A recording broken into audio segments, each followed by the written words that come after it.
मध्य प्रदेश में 27% OBC reservation को लेकर जबलपुर हाईकोर्ट में आज समाअत होगी।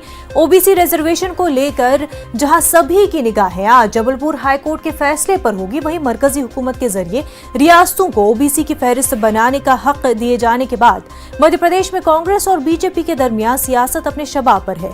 दोनों पार्टियों के जरिए खुद को ओबीसी का सबसे बड़ा खादिम साबित करने की न सिर्फ कोशिश हो रही है, बल्कि अब इस मामले में असेंबली सेशन बुलाने का भी मुतालबा शुरू हो गया है।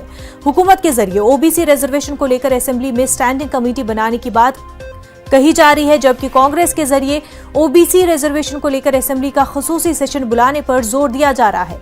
वाज़ेह है कि मध्य प्रदेश में कमलनाथ हुकूमत ने ओबीसी रिजर्वेशन को 14% से बढ़ाकर 27% करने का फैसला किया था।